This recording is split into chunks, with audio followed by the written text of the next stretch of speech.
Two royal families, one throne. And a war so intense, it lasted for 3 decades, turning England into a battleground of blood, betrayal, and broken crowns. This isn't a fantasy novel. This is real British history, and it all began with a red rose and a white rose. Let's break down the Wars of the Roses in a way that actually sticks. Hey everyone. If you're preparing for the Life in the UK test, this video is just for you. But we're not just here to memorize names and dates. This is about understanding. What really happened? Why did it matter? And how does it shape Britain today? Here's my advice for getting the most out of this video. Read the chapter first in the official handbook. Then come back here and watch this to reinforce what you learned. And if you find it helpful, share it with others who are studying too. Today's topic? The Wars of the Roses, a dramatic family feud that tore England apart and shaped its royal future. Let's dive in. It's the year 1455. England is restless. There's tension in the air.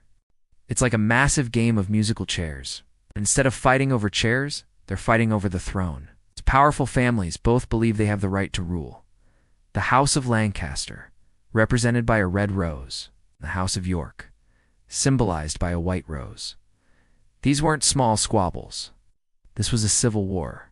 Brother against brother. Cousins battling in brutal conflicts across the country. It would rage on for 30 years, tearing apart noble families, reshaping the monarchy, and forever changing England's royal history. Let's break down the key players.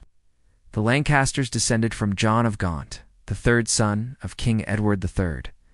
They held the throne through King Henry VI, but his reign was shaky. He suffered from periods of mental illness and wasn't exactly the most confident ruler. The Yorks descended from Edward III's fourth son. They believed they had a stronger claim to the throne, especially with Henry VI's instability. So imagine a boardroom power struggle. But instead of firing employees, people were literally sending armies after each other. The country fractured. Nobles chose sides. Castles became battle zones. What started as a political conflict exploded into full-on war. So why is it called the Wars of the Roses?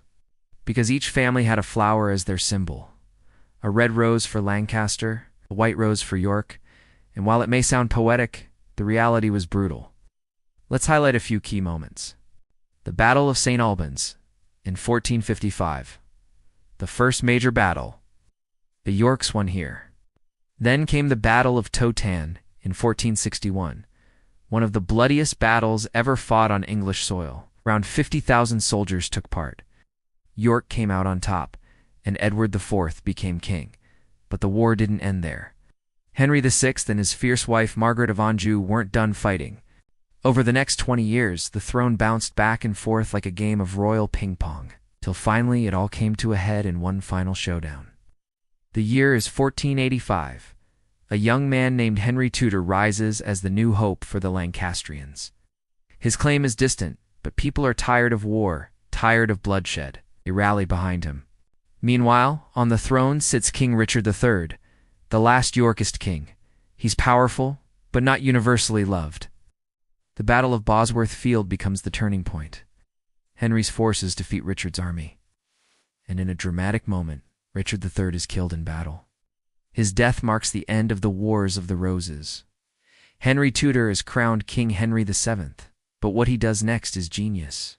To bring peace to a divided country, Henry VII marries Elizabeth of York, King Richard's niece. It's not just a royal wedding, it's a political masterstroke. By marrying into the rival house, Henry unites the two families. And to symbolize this new unity, he creates a new emblem, the Tudor Rose, a red rose with a white rose inside it. It's more than just a flower. It's a message. We're one nation now. And that's how the Tudor dynasty begins.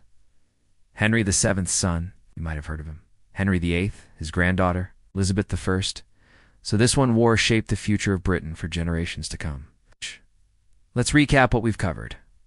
In 1455, civil war broke out between the House of Lancaster and the House of York. It was all about who had the right to be king. Major battles included St. Albans, Towton, and finally Bosworth Field in 1485. Richard III was killed, and Henry Tudor became Henry VII. He united the families by marrying Elizabeth of York, the new Tudor. Rose became a symbol of peace and unity. This wasn't just a fight over crowns.